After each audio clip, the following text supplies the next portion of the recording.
to another episode of the Leveraging Gifts podcast. I'm your host, Anquilla. Join us weekly as we explore the 6 pillars of success: faith, time, health, connections, money, and your genius. I believe that each of these pillars are gifts that we can leverage to aid us in creating a life filled with greater impact, influence, and income. So come along on the journey as we leverage our gifts. Hey friend, and welcome back to another episode of the Leveraging Gifts podcast. I'm your host, Anquilla. How are you doing? How has your week been going? How are things working out for you? What's happening as you're on this purpose journey, as you're walking out using each of your gifts? What's going on? I really want to know. For me, I have really been taking the last few weeks and days to just really sit down and think so that I can get in alignment with what my true identity and purpose is. Because what tends to happen is we get shiny object syndrome. We start looking around at what everyone else is doing, what everyone else has going on, and we think, ooh, I should do that. Ooh, that looks cool. Maybe I'll do that over there. Ooh, but that's a great idea too. I can do that. And especially for those of us that are multi-passionate, that are multi-gifted and talented, we move away from the thing that we should be doing, the thing that we know is kind of our gift. What can happen is we look around and we see so many things happening, and the thing that we know is our gift isn't unfolding as quickly as we would like. It's moving at a slower pace than we desire. And we live in a society where we can warm up our food in 30 seconds. We live in a society where we no longer want to watch TV shows as a series dripped out to us. We want to binge watch it. We want the whole series, all 16 episodes released right now in this moment. You're telling me I got to come back week after week after week? And we've become accustomed to that. And so when it comes to our purpose, when it comes to us using our gifts, we're like, hold on, I'm using it. I'm good. So when is it going to explode? When am I going to take off? When am I going to go viral? When am I going to get the promotion on my job? When are they going to notice how great I am? Why is it taking so long? I'm confused. I thought that once I started using my gift, that doors would open immediately. Especially if I look at the principles of the Bible, it says that your gifts will make room for you and place you before great men. It's like, but I'm using my gift, but it's not placing me before great men. What's going on, God? What's happening here? Why are we moving a little bit faster? Why is this freight train going so slow? Because, we could get on the airplane and go a little bit faster. Like, can we put a jet engine on this thing? Can we get a turbo engine? What can we do to make this go faster? We don't like slow. That's why when the speed limit is 65, we're still going 90, right? Unless it's a school zone, because who wants to go slow? But we forget the story of the tortoise and the hare. Remember, slow and steady wins the race. Because what happens when you're going too fast? You may get distracted. You may miss something. How many times have you been going somewhere new, out of town, where you're driving on interstates and you're flying down the road? The GPS is talking, but you're not really paying attention. And then you've missed your exit and you have to turn all the way around, especially when it's one of those moments where there's not another exit for like another 5 miles up the road. And you're like, really? Or like 15 miles and you got to go super far to turn around to come back to that exit. Sometimes when we're going too fast, we're not paying attention. If we go back and look at the story of the tortoise and the hare felt like, I'm good. The tortoise is all the way back there. I've been running this race real fast. I'm going to chill for a second. I'm going to lay down for a second and see what happens. But the tortoise was like, slow and steady wins the race. He just kept taking step after step after step. He wasn't in a rush. He said, I'll get there when I get there. When the hare opened his eyes, the tortoise was getting ready to pass the finish line. How does that equate to you and I? We're so caught up in going fast. We're going to miss the learning moments. We're going to miss the moments of growth, so that when we get to that pinnacle of success that we're reaching for, that we're striving for, when something happens, we're not able to shift and readjust because we didn't learn slowly at the bottom. We were ready to get to the top too quickly. Sometimes when you're at the bottom, you can fail and it's not a big deal. Sometimes when you're at the bottom, you can mess up and the whole world isn't looking at you and you have the grace to fix it. Sometimes when you're at the bottom, people know that you're still learning, and so they're okay with the fact that it's not perfect. They know that you're still figuring it out, and they're okay with you because they're on the journey with you as you figure it out. Let's look at it from the standpoint of education. If you're in elementary school and you forget your folder, the teacher's kind of okay with that. If the teacher comes to you and like, hey, Amber, where's your homework? And you're, hey, I left my folder at home. We were running out of the house so fast. My mom was like, let's go. And I totally left it on the kitchen counter. Okay, make sure you bring it tomorrow. But 21-year-old Amber that's in grad school working towards her master's that leaves her term paper, we're not trying to hear that. What do you mean you left this research paper at home? You don't have it backed up on Google Docs? You didn't save it to your computer?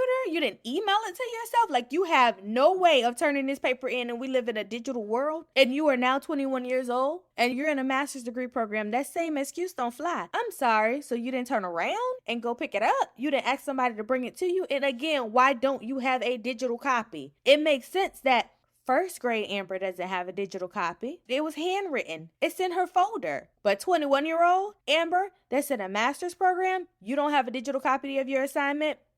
Sounds like an F to me. You don't get the same level of grace. You're too old for it. There's a different level of expectation when you reach a certain pinnacle of success. It goes back to those of us that are out here on our purpose journeys. We're out here using our gifts, doing these amazing things. And while I 100% believe in leveraging everything at your disposal, it still takes a little bit of time. You got to get there. You can't be so quick to get there that when you get there, you fail. You're in your training ground right now. Right now, you're at a place where you're learning, where you're figuring it out, where you can make mistakes and it's not a big deal. If you're someone that has a business where you sell digital products via email, if you mess a link up in your email, it's okay. Somebody might send it back to you. You don't have a whole bunch of people on your email list, so a messed up link is not such a big deal and you can fix it. But if you got 50,000 people or 120,000 people on your email list and you send out an email to a digital product and the link is broken and people can't buy it, how many sales did you just miss out on? But that's because you were trying to get there so fast that you didn't realize that you need to have time built in to check your links before you send them out. You need to send test emails, but you never got to that lesson of learning to send test emails because you were moving too fast. Take a step further. You're in corporate America. You are an accountant and you're working on some smaller contracts.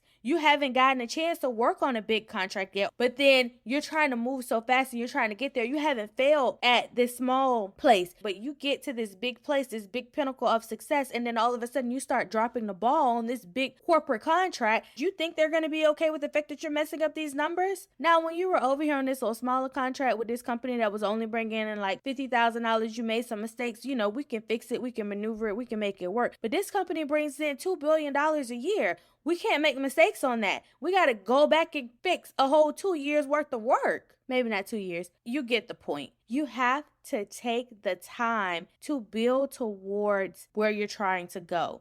You have to take the time to learn to use your gifts now and cultivate them where you are. Cultivate them in this season versus trying to get to your next season. You're so busy trying to get to the next season that you're missing all the learning that needs to happen in this season. And we're quick to tell kids that. We are so fast to tell them to slow down, to learn right now. We're always telling them, hey, it's okay. You're learning. It's not supposed to be perfect. Hey, that's okay. Take your time. Do it right here where you can make the mistakes. Make the mistakes while you still are in high school. Make the mistakes while you still live at home with your parents. Make the mistakes while you're still on this level. And take your time before you try to get to the next level. But we don't give ourselves that advice. We tell ourselves, hey, you need to hurry up. You're moving too slow. Quickly, quickly, quickly. We need to get to the next level. We need to get to the next thing. But why can't you work towards that next level? Why can't you work towards that next thing? Because everything that you learn at one level is going to build upon the next.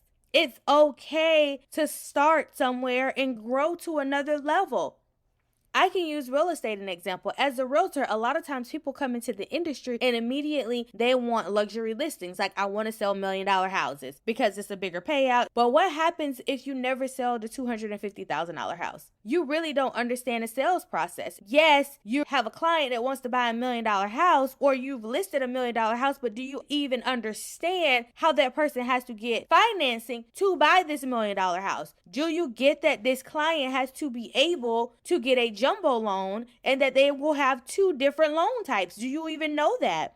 But you'll never know that if you don't kind of work through it. Do you even know what they need to look for? Do you understand the components that's in $1 million house? Do you know the flooring that's in here? Do you know the type of cabinets that are in here? So we try to jump in whatever industry it is, whatever our gifts are, we try to jump so quickly without learning at level 1. It's okay to learn at level 1. That doesn't make you any less than anybody else. It just means that you're learning. And it doesn't mean that you don't have to make any money because you're at level 1 either. That's not what we're talking about. We're talking about you being able to learn where you are versus trying to get to where the next person is overnight. It takes time. What's the rush anyway? Why are you trying to get there so quickly? If we're so focused on getting there that we're missing the things that are allowing us to grow. The grace that you get on level 1 is not the same grace that you're going to get on level 25. We already live in cancel culture. Y'all know this. You do one thing wrong, everybody wants to drag you on Twitter, they want to drag you on Instagram, and they want to say cancel you. So get yourself together now. Work on the things that you need to work on now before you get there.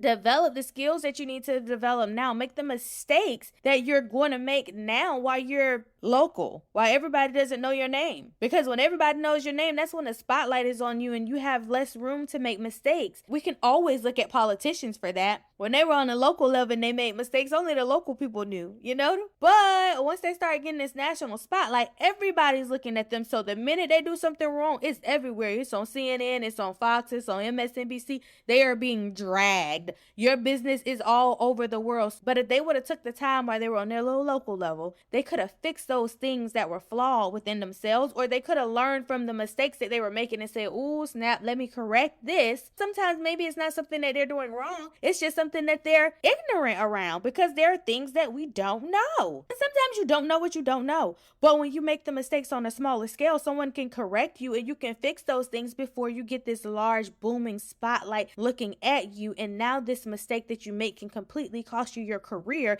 and it could stop you from walking in purpose. And you don't want something to stop you from walking in purpose because you made a simple mistake. And because we live in cancel culture and everybody wants to cancel everybody for doing something small. Take your time, learn now, grow now, move one step at a time. Don't try to jump 10 steps. Like, you know what? This is what I'm going to tell you all. Go to jail. We're playing Monopoly. Do not pass go. Do not collect $200. Sit there and figure out how you're going to get back around the board. And don't try to jump around the board. Don't sit there and try to roll a 25. I know that's not possible. But go ahead and be okay when you roll 4. Be okay with that. Because guess what? When you get them little blue houses, when people first come around on that Monopoly board from around go, those are the ones you be making the money on. You be making the bank. Everybody be trying to get the Park Place and Boardwalk. But it's the ones on the other side of the board. It's Virginia and all of those where the money's at, because those are the ones you land on and you don't expect to land on. And you like, God dang it. But everybody wants the Boardwalk in the Park Place. And you don't even land on Boardwalk and Park Place a lot half of the time. So quit trying to get the most expensive thing. Quit trying to jump to the top, and be okay with starting where you are and learning as you grow, and using your gifts and elevating as you use them and as you cultivate them. So whatever it is that you need to do with your gift, do it. Take the first step. Begin to use the gift. I know that this is not necessarily something that's fun to hear, because we all want to go out and we just want to use our gifts, and we want doors to open for us, and we want to go into our wealthy place, and we want amazing things to take place in our lives. And those amazing things are taking place and they are happening. It just takes time for you to get to that large scale where all these eyes are on you. And that's okay. And we have to be okay with that. Even though we don't want it to happen that way, that's the better way for it to happen, because we allow ourselves to be in a place where we can be ready for it. We allow ourselves to grow to that place because a lot of times we're not ready for those things. I know before I talked about staying ready so that you don't have to get ready. And even though you may stay ready for certain things, you still may not be ready for that big thing. You may not be ready for that large thing just yet. Take your time on this scale. It may take a little bit of time. It doesn't mean that it's going to take 30 years, but it's not going to be overnight. Don't let the microwave fool you. It takes time to actually warm up food in the oven. It takes time to cook food on the stove. So it's okay for it to take time for your gifts to grow and for you to nurture them and for you to be in a place where you can actively use them in a great way and in a great manner. And while you've listened to me over the last, I don't know how many minutes, and this has kind of been ingrained in your head, send this to 2 of your friends that need to hear this same message, that needs to understand that it's okay if it takes time for them to get to where they're trying to go, to be okay with the steps as they unfold, to take one step at a time and to grow where they are. This message may be just the thing that encourages them to not give up and to keep going and walking in their purpose and utilizing their gifts. If we're not connected on Instagram, I would love to connect with you. I would love to have a conversation with you and get to know you on a deeper level. So head over to the Instagram app or look in the show notes. The link is there, and click on my name and go over and send me a message. I would love to know, what was your greatest takeaway from this show? What sparked you to keep moving forward? Let's talk about it. And until next time, may your gifts make room for you.